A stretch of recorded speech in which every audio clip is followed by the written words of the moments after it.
Shanti Shanti Shanti. Harihi Om. Shri Gurubhyo Namaha. Harihi Om. Very good. So, welcome back, everybody. We covered all the verses of chapter 8 in our previous session, not last week, but the week before that. And today we said we will recap chapter 8. And then from next week onwards, we can go to chapter 9. So, I'll quickly try to summarize the theme of this chapter. If you have any questions, please raise now. We need to have clarity. That's one key thing we are trying to emphasize in our class. So we'll do that. And I know at the end, if you don't mind, you can recite the verses. It's only 28 verses, so we might be able to do that in 10 minutes. Sure. Excellent. So with that, we can get started. So where to start? This is the second chapter of the second portion of the Bhagavad Gita. So Bhagavad Gita, we can see on a high level, it can be divided into three groups. The first 6 chapters predominantly talk about myself. And the second 6th chapter talks about the Ishvara or the reality, means it could be about Ishvara or it could be about the absolute reality which is beyond Ishvara. So that is the second portion. And the final portion, which is chapter 13 to 18, is talking about the relationship or connection between these two. So this chapter 8, predominantly focuses on a topic called Upasana. By this time, I hope all of you are clear why we need Upasana. And I want to go a little bit further today, just to give a little bit more insight into Upasana. So when you look at the spiritual path laid out by the Bhagavad Gita, the ultimate solution or the ultimate destination is to know myself. But this ultimate destination can be reached in a 2-step process. The first step is there is a prerequisite. How do I earn that prerequisite? It is by having a purified mind and having a stable mind. So for that mental purification, we use the practice called Karma Yoga. And for gaining the stability of the mind, we use the practice called Upasana Yoga. We had a lot of discussion about Karma Yoga already. Proper work with proper attitude. I don't have to go to in detail. We know that, right? What is proper work and what is proper attitude. Then it comes to Upasana. The purpose of Upasana is to gain mental stability. So what is Upasana?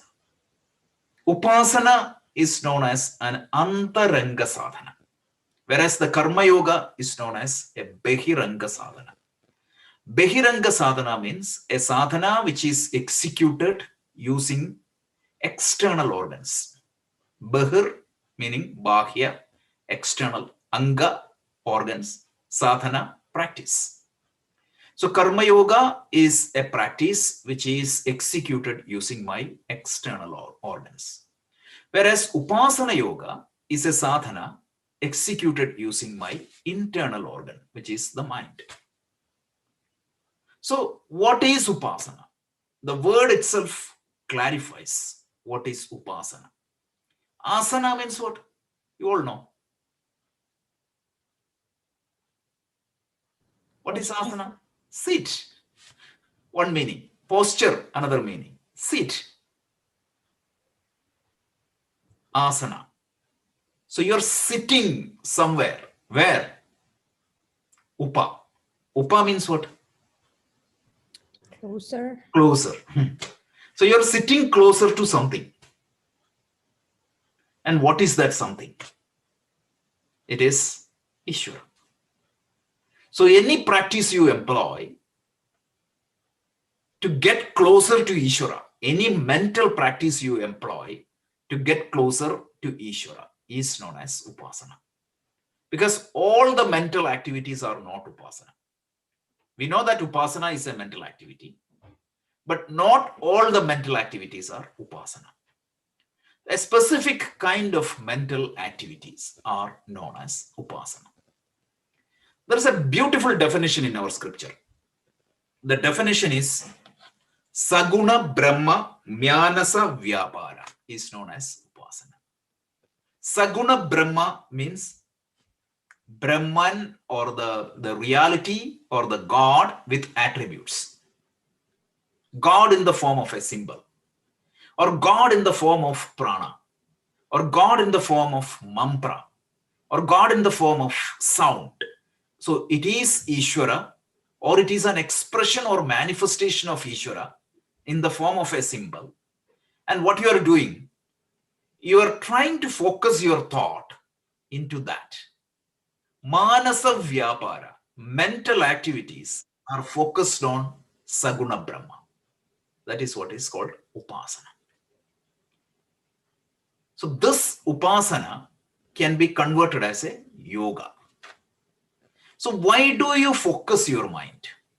Typically, you want to get some work done. That is good. But when the mind is focused, this can be focused for two different ways. One is Sakama Upasana. One is you're focusing on something for gaining that profit. Then Nishkama Upasana is there. Nishkama Upasana means you are not doing this practice for anything material, but you are practicing this Upasana as a spiritual practice. You chant the name of the God. Even chanting the name of the God can be done for two purposes. Some people do mental prayers for what? For a promotion, or for a lottery, or for a house, or for different things. There is nothing wrong in that. But the Nishkama Upasana, which is used for gaining the stability of the mind, that is the theme of this chapter. So Karma Yoga is there, which is a Behiranga Sadhana, and Upasana Yoga is there, which is an Antaranga Sadhana. So now let's go a little bit further. So this Karma Yoga, let me ask you a simple question. So with this definition, the puja you do, is that Karma Yoga or Upasana Yoga? Upasana Yoga. Karma Yoga. Because remember, you do with your physical act, you put the flower externally. So per the correct definition, the puja won't come under the definition of Upasana. A lot of people call this as Upasana. Shankaracharya clarifies that in his commentary. Second thing is the chanting you do. You sit and chant Vishnu Sahasranama loudly. Again, that come under the thing of Karma Yoga. That will come under the Deva Yajna. Remember, out of Panchamaha Yajna, there is something called Deva Yajna.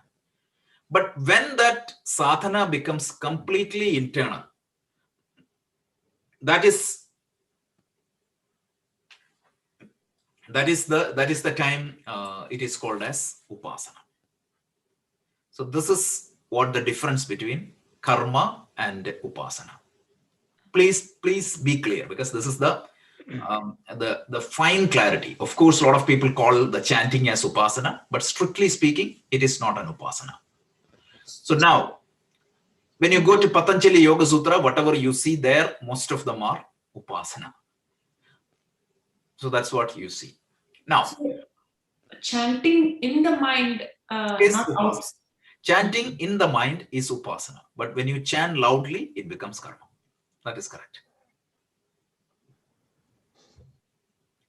So there are three types of karmas, they say, right? Manasam karma, Vachikam karma, Kaikam karma. Where the Kaikam karma and Vachikam karma falls under Karma Yoga, the practice.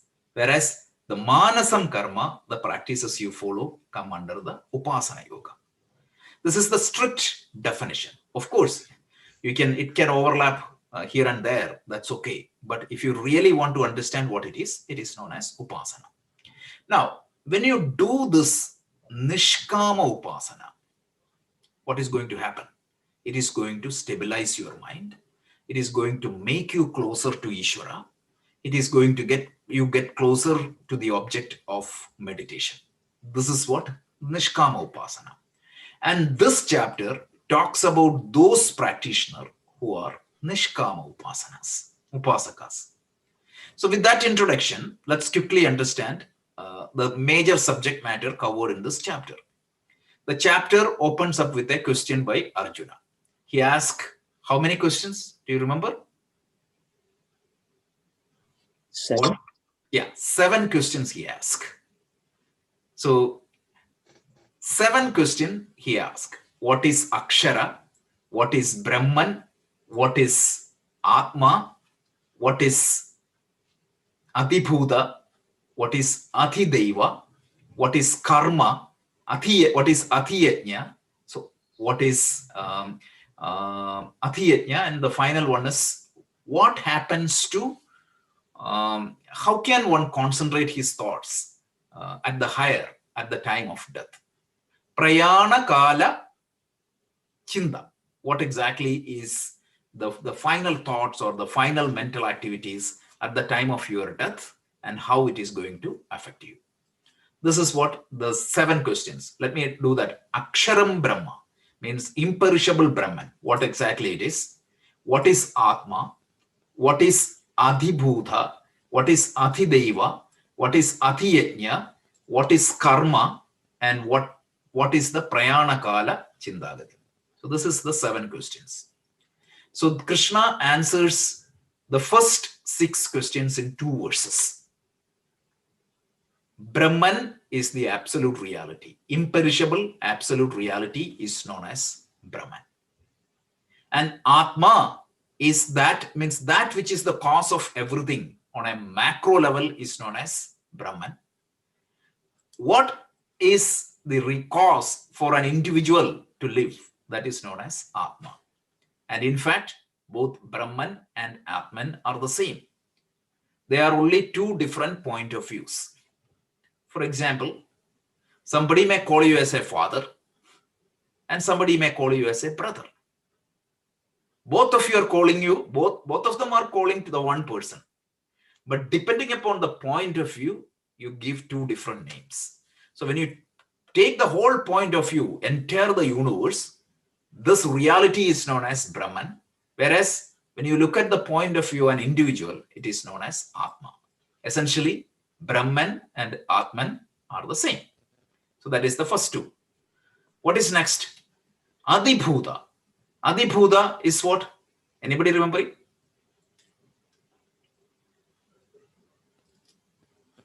Adibhuta is the material cause of the universe. The entire matter content of the universe is known as Adibhuta. That which is the material cause of the universe, that is Adibhuta. Bhuta means it is not the bhutam in our local vernaculars.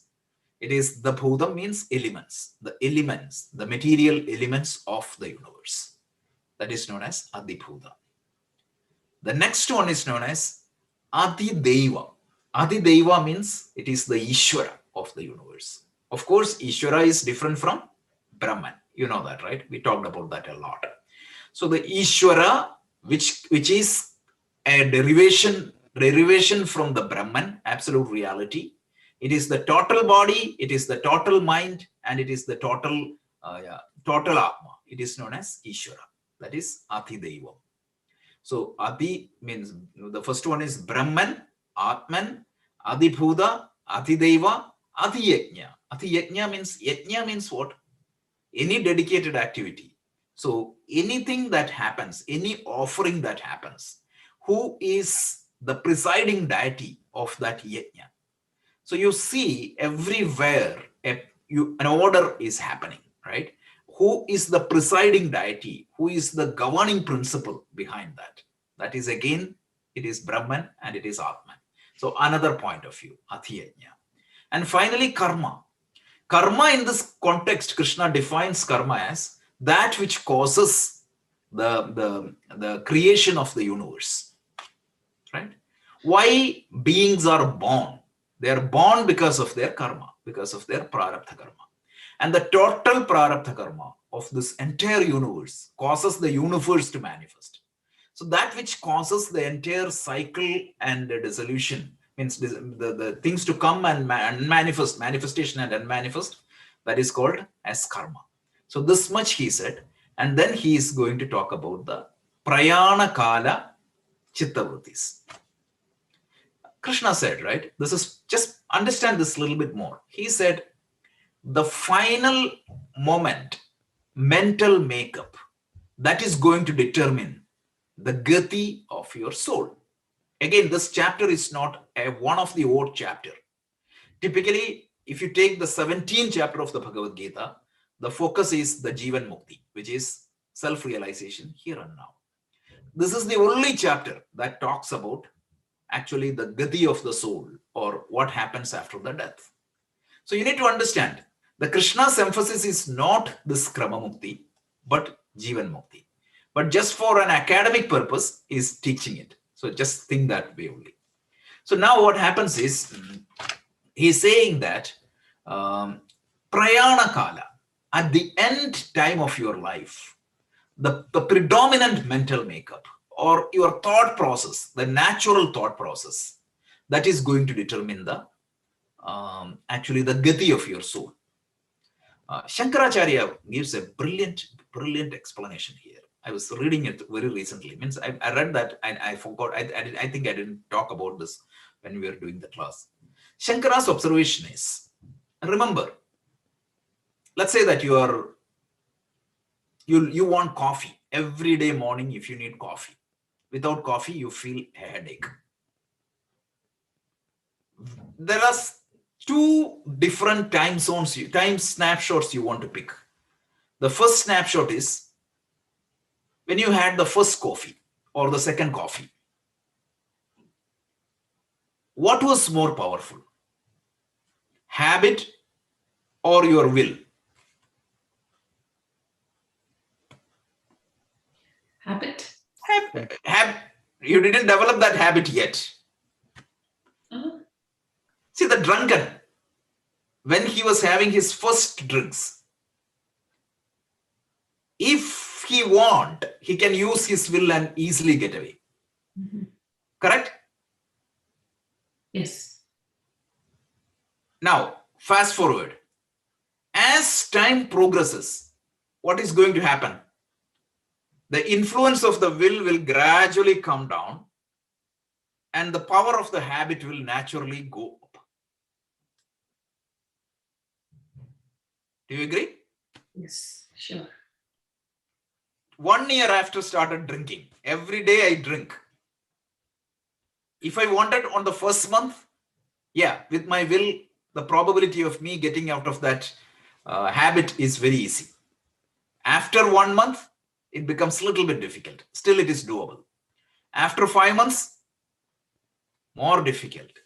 After 10 years, Even more difficult. more difficult.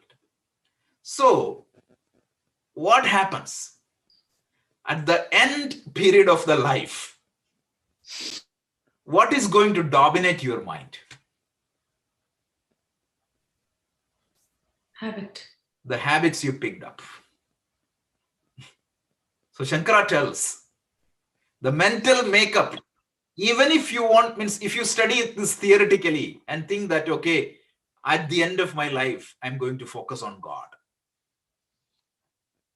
The habits are so powerful. It will take you for a ride. I was surprised to see this analysis of Shankara. It's brilliant, nothing but brilliant. This type of brilliancy you can see only in mainly by Shankaracharya, the Adi Shankaracharya. Of course, you need to qualify that. So Shankaracharya tells, if you want to have the mental thoughts means upasana. You start this upasana at the very early time. And that is why tasmat sarveshu kaleshu ma manusmaritaja. Krishna tells, right? You want to start that right now. And if you develop that as a good habit, your upasana or your meditation as a good habit, at the end time of your life, naturally your mind will be flowing in that direction. So this is what Shankaracharya was telling. And then, so this is very important. And then what is going to happen? At the time of the death of an upasaka, if that upasaka has sufficiently progressed his practice, he had done the karma yoga, he had done this upasana yoga for a long time. So he has a pure mind and a stable mind, but he has not yet experienced the jnana yoga. So the entire sequence of activities, you do the karma yoga, upasana yoga, you get a stable and a pure mind.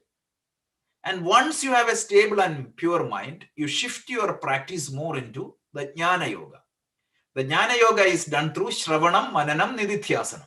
And the nididhyasanam is not upasana, because nididhyasanam is not saguna brahma jnanasa vyakavara.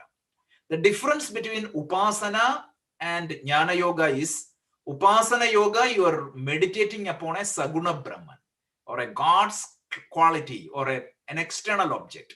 Whereas in the case of jnana yoga, the shift happens from a saguna brahma to, remember in nididhyasanam, are you meditating upon a saguna brahma?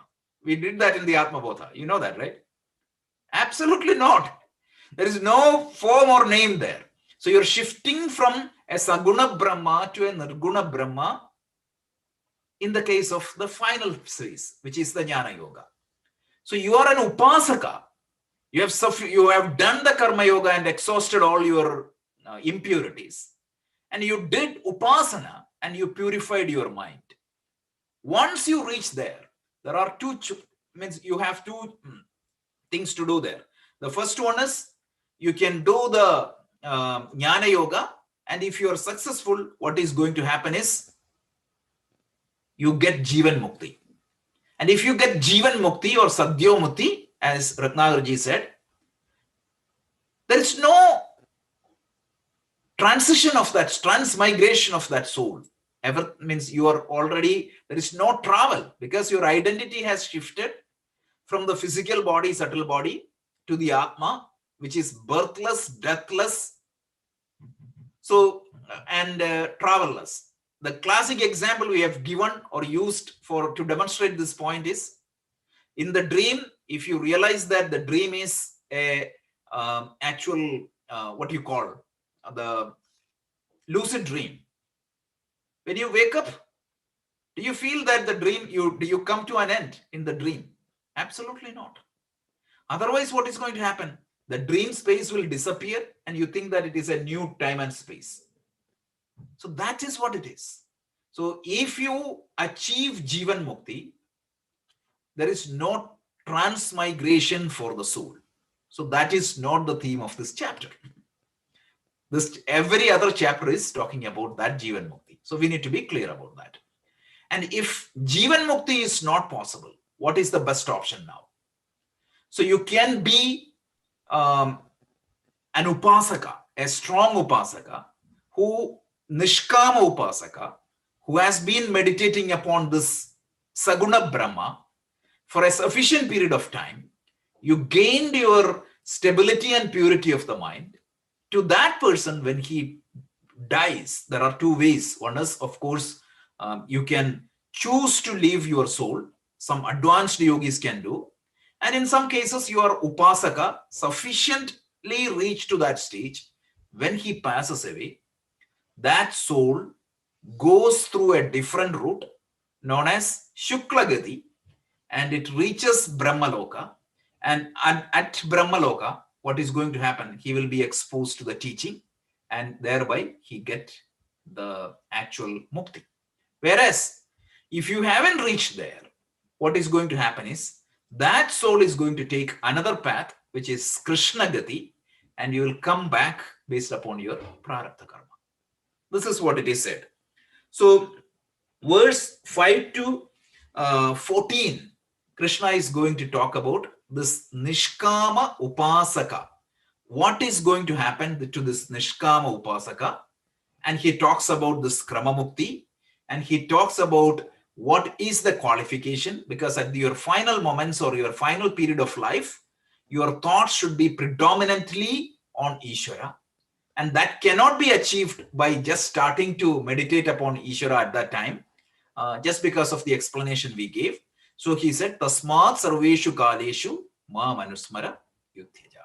So that is what was the theme from verse 5 to 14.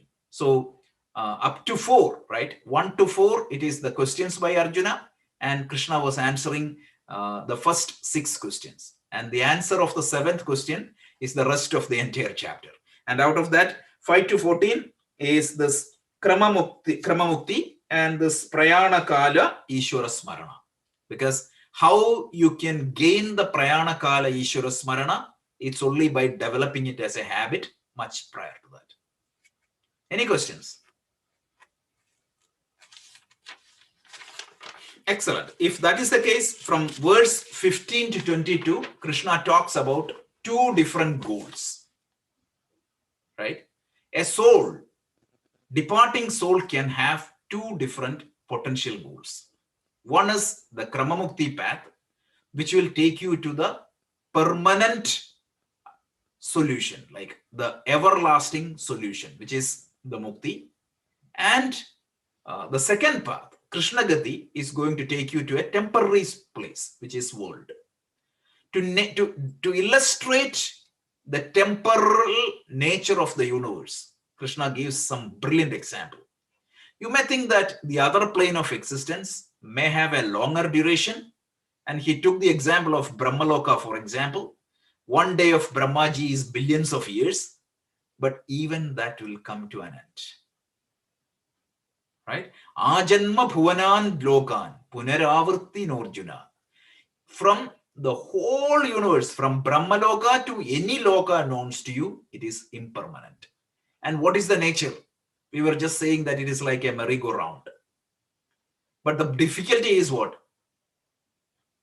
When you get in there and when you get out there, you are not in control. Imagine that. The world appears to be good. The merry-go-round appears to be good for all the kids. But suppose it is not at kids' will, and it is going to be a problem. So, but whereas that permanent path, which is the path of moksha, that is the only solution. So Krishna said, if you come to me, then there is no problem. And the word actually used to, that's why in our scriptures, the God is used to name as Achyuta. Right? Even in the rituals, when they do the Achamaniyam, what they say, Achyutaya Namaha. The priests chant without knowing and without explaining anything, not without knowing, they know, without explaining anything. But what is that Achyuta means? The one who do not decay at all. I'm trying to get hold of that. Anything I get hold, world, it will change. The name, I will change, means it will change. Fame, everything is going to change. But if you get hold of this Ishvara, that is the permanent solution. So the 2 goals we talk about, one is the destination God, and the other one is the destination world. And the destination God is the permanent solution, it is the everlasting solution, and that is moksha. So this permanent solution can be achieved through different means. One is by getting the Jivan Mukti, or if the Jivan Mukti is not possible, means another option is Krama Mukti. And this Krama Mukti is not an easy path. For that, you have to be a strong Upasaka. So that's not an easy path. And the second goal is you will come back to this world, which is impermanent. So from verse 15 to 22, Krishna is going to talk about those 2 goals. One is the world and the other one is the God. So again, 4 topics we covered. The first 4 topics we covered. The first 2 verses was Arjuna's question. And then the second and third, 3 and 4 is Krishna's answer to the first 6 questions. 4 to 14 is Krishna's, 5 to 14 is Krishna's answer to Prayana Kala Ishwara Smarana. What is the importance of that? How you can develop it? And if you develop that, what is going to happen? And from verse 15 to 22, Krishna talks about these two goals. One is the goal of the world, and the other one is the goal of the world. And then from verse 23 to 27, he talks about the two kinds of path. One is if the soul departs, for a Jivan Mukta, there is no departure of the soul. So if you haven't gained the Jivan Mukti, the soul can traverse through two different routes, and he elaborated what it is. One is called Krishna Gati, the other one is called Shukla Gati. The Krishna Gati path is going to take, because we said, right, every path has its own governing principle, the governing deities, and one is symbolized by Uttarayanam, one is symbolized by night, one is symbolized by the Shukla Paksha, the other one is Krishna Paksha. So all those details are given. Meaning, once the soul departs the body, there are appropriate orders and laws in the universe, which takes you to the appropriate destination. That's all it means. So there are two paths. One is Shukla Gati, which takes you to the Brahmaloka. From there you gain the Kramamukti. And the other one is Krishna Gati, which is going to take you to the world. They are Pitraloka. From the Pitraloka, you will be, according to your karma, you will be reborn into the appropriate places. So that is from verse 23 to 27. And finally, Krishna gives an advice. What means the verse 27? Anu, could you please chant that verse 27, if you don't mind? Te sriti partha janan yogi muhyati kaschana tasmat sarveshu kaleshu yoga yukto bhavarjuna. That is the highlight. Tasmat sarveshu kaleshu yoga yukto bhavarjuna. Be a yogi. That doesn't mean that you have to go to the forest or anything like that. Practice karma yoga and upasana yoga. If you are a yogi, there are three possibilities. What are they? Best case, you will gain Jivan Mukti. Next case, if you are pretty much a high upasaka, you may gain Krama Mukti. Even if it is not, even if you are a yoga prashta, you will be reborn in appropriate circumstances with an exposure to this teaching. So be a yogi. Tasmat sarveshu kaleshu yoga yukto bhavarjuna. Practice yoga. So we paused at that time and we explained what is yoga, because in Bhagavad Gita, you see yoga everywhere. And you see a lot of people calling out yoga, yoga, yoga, karma yoga, upasana yoga, kundalini yoga, jnana yoga. So if you remember, I tried to explain that in the previous class. Yoga has two meanings. The first meaning is yuj, yojane or melane, meaning union. That is the definition. So union means union of your individual self to the Paramatma, self-realization. And we explained, if you use that definition, hardly one or two people will be yogi in the world. So that is why the second definition comes, yujir iti samadhi or yujir iti nirodha. The control of your mental activity. So nirodha, we explained, right? The dam, you're avoiding a possibility or you're creating a possibility. So the mind can go in different ways. It's like a river. The thoughts can be considered as a river. If that flow of that river is not controlled, it will destroy the shores and it will destroy everything.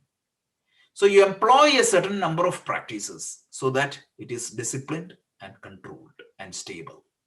And that is what is known as yoga. So yoga is a noun from that perspective. But it is also used as a verb. I am doing yoga. which is also correct. The example I gave was you go to the train station or a bus station in India, right? So, if you go to New York City, you see a bus. If you go to the like a Port Authority bus terminal, you will see a bus Washington DC. You know that that bus is not Washington DC. It only means that if you get into that vehicle, it will take you to Washington DC. That's all. So any practice you employ, you do, that takes you to a Nirodha state, take you in the direction of a Nirodha state, that also can be called as yoga.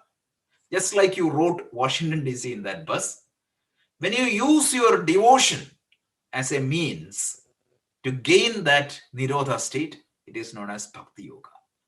When you use the karmas as a means to purify and stabilize the mind, it becomes Karma Yoga. When you use your upasana for that purpose, it becomes Upasana Yoga. So the adjective qualifies the specific practices you employ, but the whole yogas share a common ground, and this is the common ground. So therefore, Krishna said, Tasmat sarveshu kaleshu yoga yukto, employ some yoga and gain this state of samadhi, which is the stability, purified, stable mind. You will be good.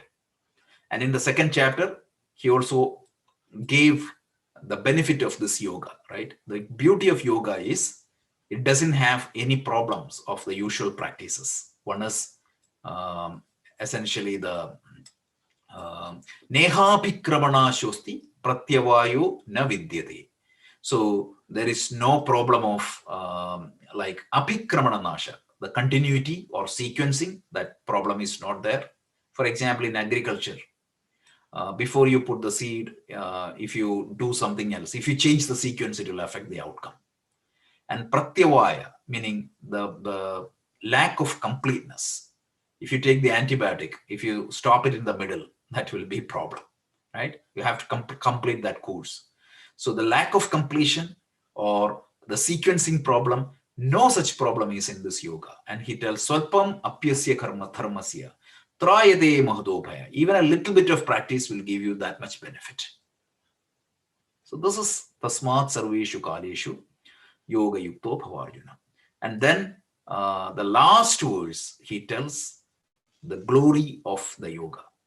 The yoga's glory, he highlights. He tells Veda, Yajna, means the study of the Veda, Yajna, Dana, Tapas, all these practices has finite results. But if you can convert them into yoga, the benefits go beyond the typical benefits you get. The same karma, if you convert that into karma yoga, you will get the benefit of the karma, but you will get much more benefit. So he just, as always, like every other chapter, he just highlights the benefit of yoga and closes this. So once again, the structure of this chapter, 1, 2 verses is Arjuna's question, and then 3, 4 is Krishna's answer to actually the first 6 questions. And 5 to 14, he talks about the Prayana Kala, Ishvara Smarana, and the benefits. Then 15 to 22, he talks about the 2 goals. One is the permanent goal, which is God, and the temporary God, which is the goal, which is the world. And then from 23 to 27, he talks about the 2 different paths, Krishna Gati and Shukla Gati. And finally, he just highlights the benefit of yoga. Any questions? Yeah, Rajesh, question about being reborn. Of course, yeah, let's say you didn't finish the studies, Chitta Suddhi and Chitta Siddhi, you will be reborn again at the time and after your death. When you get reborn and you will have some of the karmas with you, the question is, are you starting all over again, or some of the knowledge that you had, you will be carrying that into the next birth and will continue from there? Yeah, so that's interestingly, that question was asked by Arjuna in chapter 6. So we'll see that very soon. Krishna says no, you will get that. Simple answer is yes. Nothing will go wasted. Yeah. So So let's say you studied scriptures, right? Vedantas, and then I mean, are you going to study the same thing again, or it will come to you much quicker it as will you come to you much quicker. It will come to you much quicker. And I think that is very much evident from all of us, right? First of all, why did you all develop an interest towards this? When I think about myself, it's a miracle. Yeah. Nobody in my family ever exposed to this. So it's how wonderful, right? And sometimes very strange circumstances. People may born in a country where it is even not even taught. For example, Swami Tadatmananda, looked at how he got exposed to this. So definitely you will, and sometimes you will grasp this quickly. Like it's like it is in you. When you are exposed to this teaching will speak to you easily. Some people, even though they forcefully come to this teaching, it will be very hard for them to get it. So exposure to teacher, exposure to scripture, ability to, or the opportunity to study scriptures, all of this because of some of the good karmas we have done. And I strongly believe that. Thanks. And one more point I want to highlight before we pass on from this chapter. Most of the content of this chapter is a matter of belief. If you remember, we spent one day talking about what is belief, what is Shankara's take on belief. First of all, a belief is something that is you choose, right? Means we took the example of Santa Claus.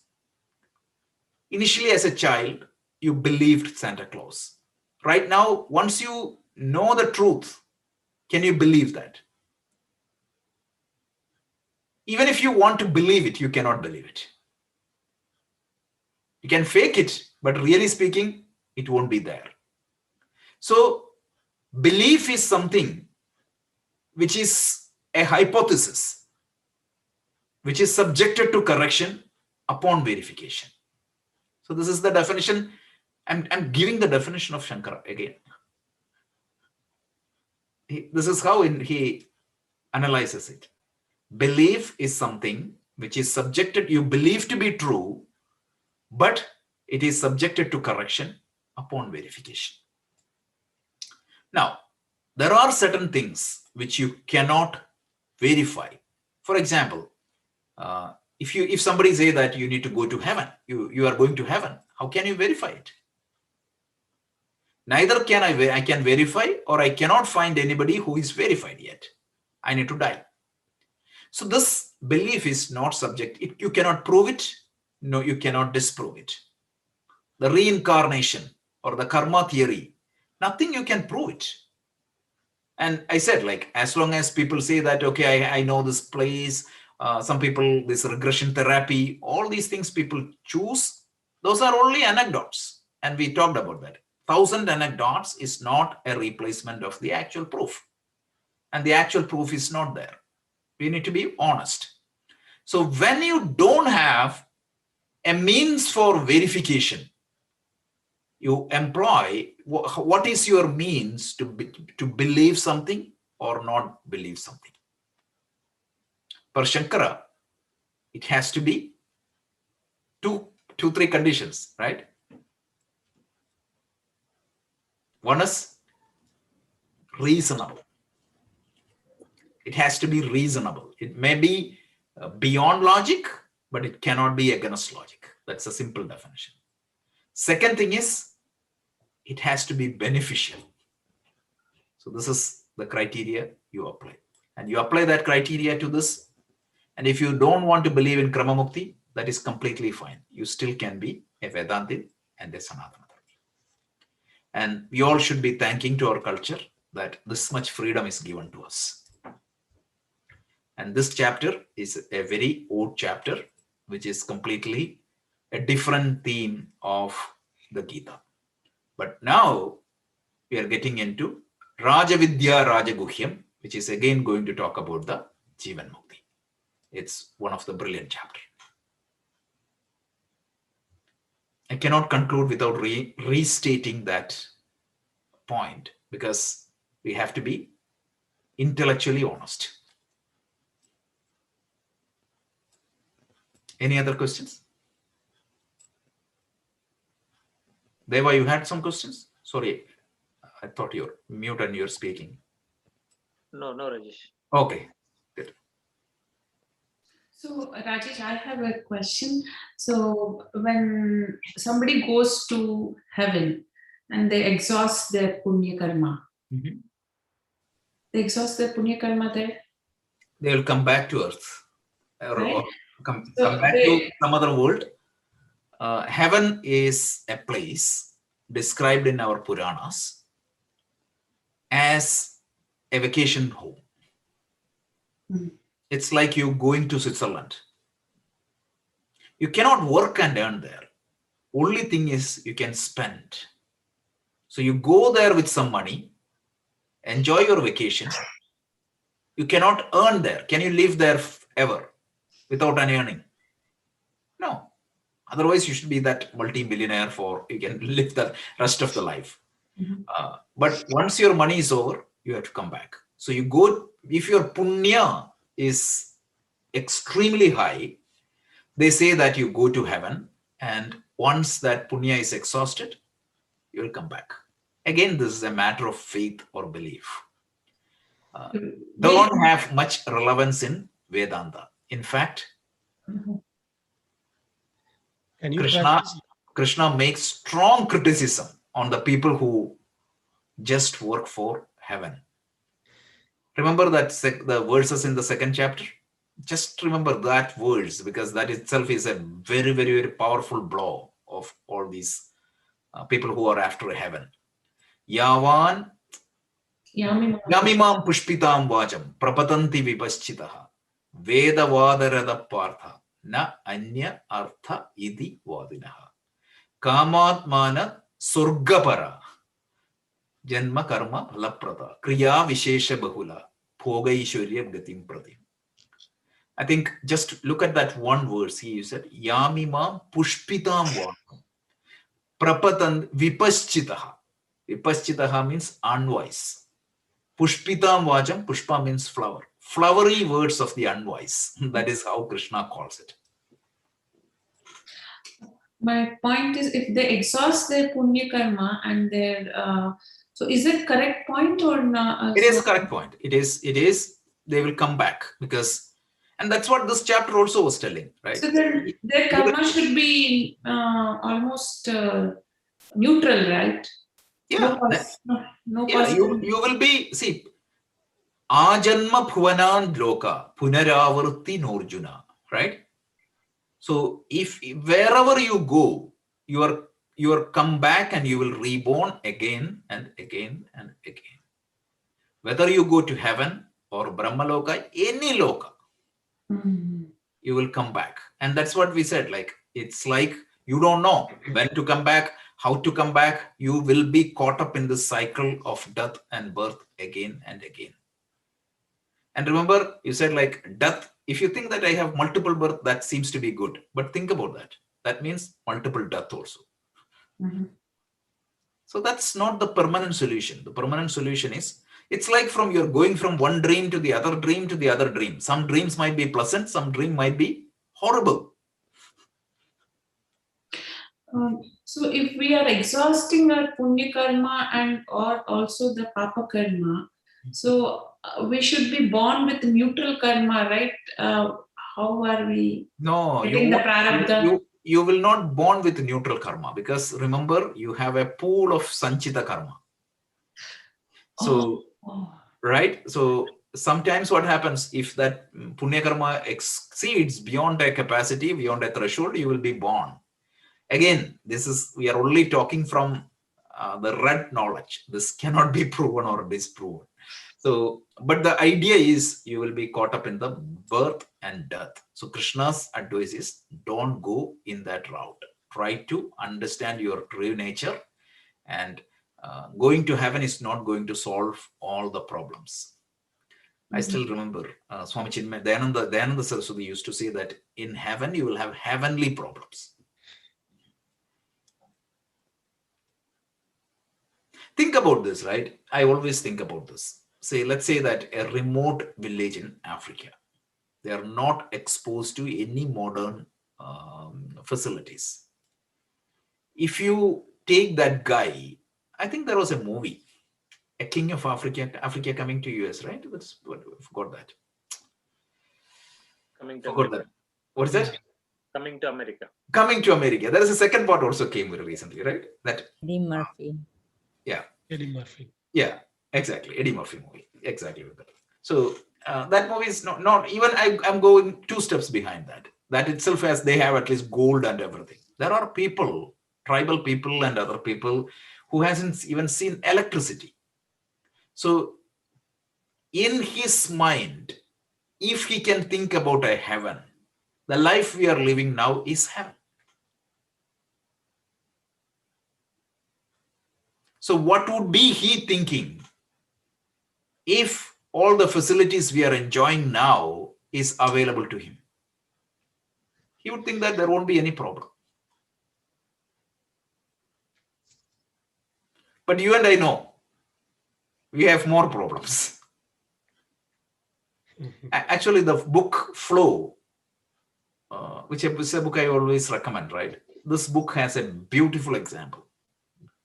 He tells, imagine the life of a person in at Julius Caesar's time, a golden era in the history. So Julius Caesar's time, the lunch and dinner we can, means what Caesar used to enjoy as lunch and dinner, we can enjoy better food, like an ordinary people like you and me. The facilities means they never had TV, they never had iPhone, they never had laptop. They cannot even think about what we are enjoying now. So if this scene was shown to a person at that point of time, he would have considered this as a heaven. And he would have think that, oh God, if I get all that, I would not ask anything. And now if you go to a temple and actually stay behind the Lord and try to listen what people are saying, there are more demands and more cries and more wants asked even now. So using the same mathematical induction law, imagine that what we can think as the best case scenarios in terms of facilities, if you can enjoy, still, you won't be satisfied. So going to heaven is not a solution. The simple logic itself proves that. Any other questions?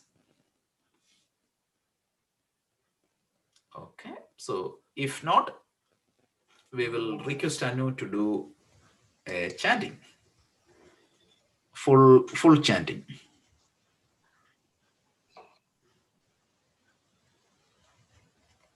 Can I start? Yep. Om Shri Paramatmane Namaha Atha Ashtamodhyayah Akshara Parabrahma Yogaha Arjuna Uvacha Kim Tad Brahma Kim Adhyatmam Kim Karma Purushottama Adhibhutam Cha Kim Proktam Adhidaivam किमुच्यते अधियज्ञः कथं कोत्र देहेऽस्मिन् मधुसूदन प्रयाणकाले च कथं ज्ञेयोऽसि नियतात्मभिः श्रीभगवानुवाच अक्षरं ब्रह्म परमं स्वभावोऽध्यात्ममुच्यते भूतभावोद्भवकरः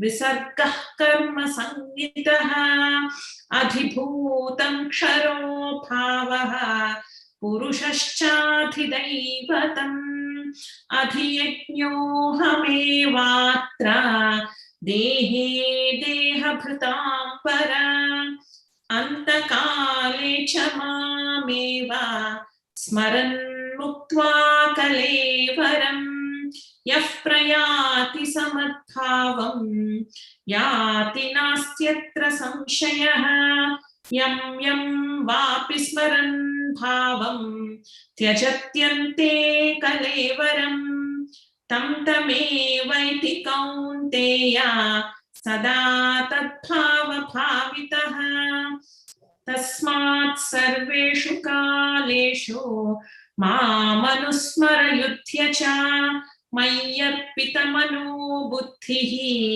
मामे वैश्यस्य संशयम् अभ्यासयोगयुक्तेन चेतसा नान्यगामिना परमं पुरुषं दिव्यं याति पार्थानुचिन्तयन् कविं पुराणमनुशासितारम् अणोरणीयां समनुस्मरेद्यः सर्वस्य धातारमचिन्त्य रूपम् आदित्यवर्णं तमसः परस्तात् प्रयाणकाले मनसाचलेन भक्त्या युक्तो योगबलेन चैव भ्रुवोर्मध्ये प्राणमावेश्य सम्यक् सतं परं पुरुषमुपैति दिव्यम् यदक्षरं वेदविदो वदन्ति विशन्ति यद्यतयो वीतरागाः यदिच्छन्तो ब्रह्मचर्यं चरन्ति तत्ते पदं संग्रहेण प्रवक्ष्ये सर्वद्वाराणि संयम्य मनोहृदि निरुध्य च मूर्ध्न्याधायात्मनः प्राणम् आस्थितो योगधारणाम् ओमित्येकाक्षरं ब्रह्मा व्याहरन् मामनुस्मरन् यः प्रयाति त्यजन् देहं स याति परमां गतिम् अनन्यचेताः सततं यो मां स्मरति नित्यशः तस्याहं सुलभः पार्थ नित्ययुक्तस्य योगिनः मामुपेत्य पुनर्जन्म दुःखालयमशाश्वतम् नाप्नुवन्ति महात्मानः संसिद्धिं परमां गताः आब्रह्मभुवनाल्लोकाः पुनरावर्तिनोऽर्जुन मामुपेत्य तु कौन्तेय पुनर्जन्म न विद्यते सहस्रयुगपर्यन्तम् अहर्यद्ब्रह्मणो विदुः रात्रिं युगसहस्रान्तां देहोरात्रविदो जनाः अव्यक्ताद्व्यक्तयः सर्वाः प्रभवन्त्यहरागमे रात्र्यागमे प्रलीयन्ते तत्रैवाव्यक्तसंज्ञके भूतग्रामः स एवायं भूत्वा भूत्वा प्रलीयते रात्र्यागमे वशः पार्थ प्रभवत्यहरागमे परस्तस्मात्तु भावोऽन्यः अव्यक्तो व्यक्तात् सनातनः यस्य सर्वेषु भूतेषु नश्यत्सु न विनश्यति अव्यक्तोऽक्षर इत्युक्तः तमाहुः परमां गतिम् यं प्राप्य न निवर्तन्ते तद्धाम परमं मम पुरुषः स परः पार्थ भक्त्या लभ्यस्त्वनन्यया यस्यान्तस्थानि भूतानि येन सर्वमिदं ततम् यत्र काले त्वनावृत्तिम् आवृत्तिं चैव योगिनः प्रयाता यान्ति तं कालं वक्ष्यामि भरतर्षभ अग्निर्ज्योतिरः शुक्लः षण्मासा उत्तरायणम् तत्र प्रयाता गच्छन्ति ब्रह्मविदो जनाः धूमो रात्रिस्तथा कृष्णः षण्मासादपरायणः दक्षिणायनम् तत्र चान्द्रमसञ्ज्योतिः योगी प्राप्य निवर्तते शुक्लकृष्णे गतीह्येते जगतः शाश्वते मते एकया यात्यनावृत्तिम् अन्यया वर्तते पुनः नैते श्रुति पार्थ चानन् योगी मुह्यति कश्चन तस्मात् सर्वेषु कालेषु योगयुक्तो भवार्जुन वेदेषु यज्ञेषु तपस्सु चैव दानेषु यत् पुण्यफलं प्रदिष्टम् अत्येति तत्सर्वमिदं विदित्वा योगी परं स्थानमुपैति चात्यम् ॐ तत्सदिति श्रीमद्भगवद्गीतासु उपनिषत्सु ब्रह्मविद्यायां योगशास्त्रे श्रीकृष्णार्जुनसंवादे अक्षरपरब्रह्मयोगो नाम अष्टमोऽध्यायः. Thank you. That was great. So once you understand the meaning, if you listen to the chanting, it's a great experience. So do we need further discussion or can we get on to chapter 9 next week? Yes, I think chapter 9. Chapter 9 sounds good. Yeah. Good. So thankful to God, I mean Krishna, for us to complete this chapter. That it's great. Studying one chapter of Gita is always a blessing, and thanking God for that opportunity. So we'll stop here. And Anu, could you chant the Purnamada? Om Purnamadah Purnamidam Purnat Purnamudachyate Purnasya Purnamadaya Purnamevavashishyate Om Shanti Shanti Shanti Harihi Om Shri Gurubhyo Namaha Harihi Om. Okay, thank you. Thank you, Rajesh. It was a great summary. It was fun. Good. Thank you, Rajesh. Thank you.